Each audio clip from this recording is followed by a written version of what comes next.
Em que pese a confiança ou desconfiança nas pesquisas eleitorais, a mais recente, por exemplo, do Datafolha, com 2.004 entrevistas presenciais em 139 municípios, vou exibir na tela aí, mostra que 48% das entrevistadas rejeitam a participação, a candidatura de Flávio Bolsonaro, 46% rejeitam a candidatura do atual presidente Luiz Inácio Lula da Silva. Eis ali a pergunta: em quais desses possíveis candidatos você não votaria de jeito nenhum no primeiro turno da eleição para presidente da República em 2026? Para as mulheres, 53% não votariam de jeito nenhum em Flávio Bolsonaro, enquanto, segundo a pesquisa, 40% não votariam em Lula.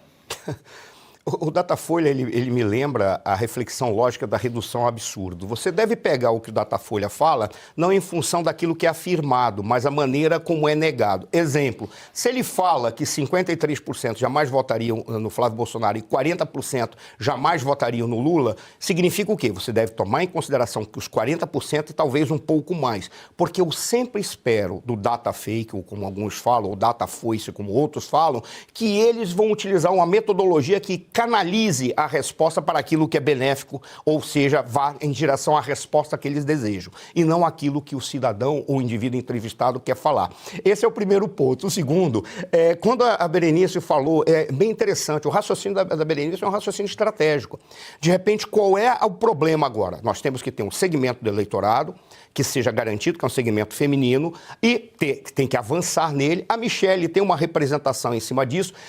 E o mais importante, faz com que ela fique menos ansiosa e angustiada. Pessoas menos ansiosas, menos angustiadas, normalmente falam menos, né? E isso seria uma forma de você conseguir, não uma pacificação, mas pelo menos um comportamento estratégico e tático para evitar mais desgaste, porque nós já estamos aí. A eleição é daqui a 4 meses. Ou seja, já está na hora de ou você está atrasado demais ou atrasado de menos, mas atrasado já está, se você não tomar certas decisões nesse momento. Dentre eles, a escolha de um vice-presidente. O Flávio, ele está dançando com algumas pessoas. Eu acho que tem que ser uma mulher. Eu só não sei se uma chapa pura é o mais adequado, porque ele precisa canalizar as energias do centro, apesar disso trazer muita angústia para nós, porque o centro no Brasil, o centrão no Brasil, é tão ruim quanto a esquerda. Não vou dizer que é pior, é tão ruim quanto. Significa que ele vai ter que ficar dançando com indivíduos que não dançam nada, não sabem dançar, ainda ficam sujando a pista de dança. Essa é a grande questão, mas é importante ele agregar outros segmentos. Uma chapa pura poderia trazer esse problema.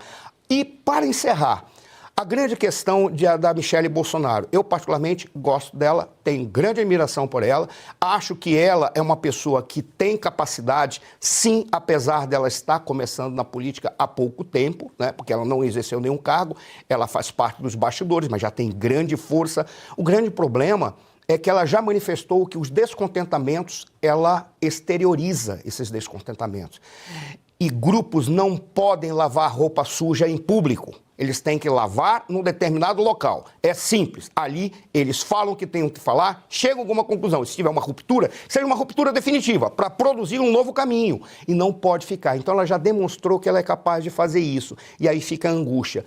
E ao longo de um governo, imaginando que eles serão eleitos, as discordâncias e divergências serão resolvidas quanto? Esse é o pacto que tem que ser feito entre eles antes de definir se a Michelle seria ou será uma candidata à vice-presidência. É melhor que ela seja apenas senadora e o Flávio Bolsonaro busque outra candidata. Agora, o presidente do PL, Berenice, o Valdemar Costa Neto, já antecipou o que ele pretende dizer para Michelle Bolsonaro em um encontro que está previsto para logo mais aí em Brasília, sobre essa divergência político-familiar, vamos dizer assim.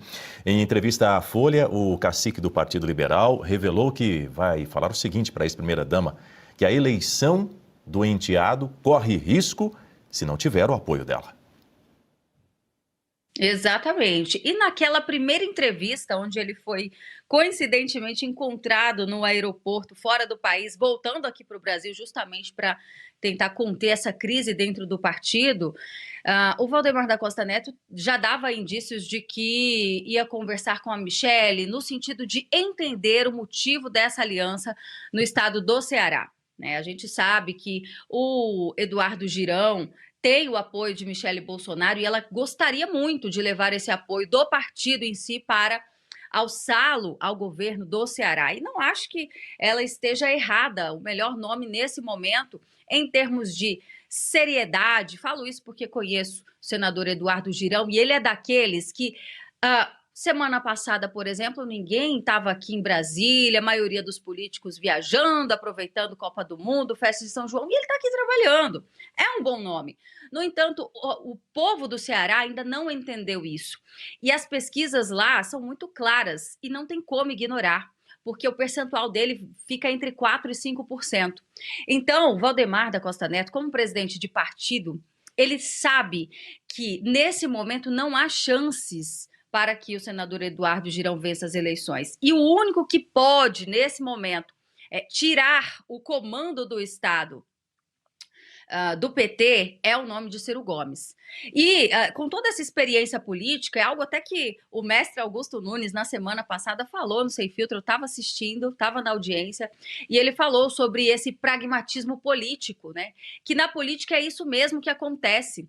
Hoje estão aqui brigando, amanhã precisam fazer alianças por um bem maior ou por algo, por algum motivo. É por isso que se chama político, né? Porque ele sabe transitar com todos os lados e os pontos se convergem, e no momento que se convergem, eles se unem para isso. Então, a aliança está feita praticamente. Nós vimos que o Ciro Gomes sequer quis se meter nesse assunto. E este seria o acordo entre o PL e o partido de Ciro Gomes.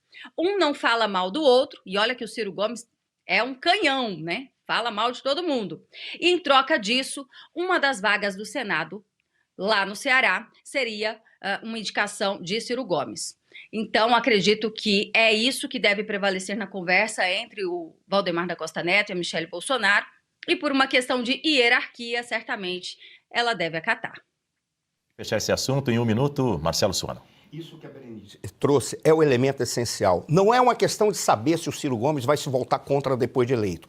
É fazer com que ele se cale até o momento da eleição. Porque ele se calando, ele não apenas não atrapalha a condução da campanha do Flávio Bolsonaro, como ainda por cima ele consegue atrapalhar o da esquerda. Nós sabemos que o Ciro Gomes, lá mais adiante, vai simplesmente dizer: agora eu toco sozinho e vocês são meus inimigos. Mas isso é uma vantagem, porque já se sabe o que ele fará. Aí é que é a grandeza de fazer um planejamento estratégico, além de um planejamento moral, que é o que a Michelle está falando. A política precisa da moral? Sim, mas ela não pode se confundir exclusivamente com a moral. Eu assino a Revista Oeste porque entendo as informações que eles trazem para nós. Transparência, coerência e o saber. Conforme os fatos realmente estão acontecendo no Brasil e no mundo. Isso ajuda a todos nós a despertar conhecimento e que nos dá a direção de escolhas e não ser manipulado. Fazendo isso, nós estamos cooperando com um grupo de comunicadores e jornalistas que estão fazendo o melhor para a nação brasileira. E eu sugiro que vocês também, que são brasileiros e querem o melhor, para que essas informações cheguem a mais pessoas, assinem também a Revista Oeste. Forte abraço! Assine Oeste você também.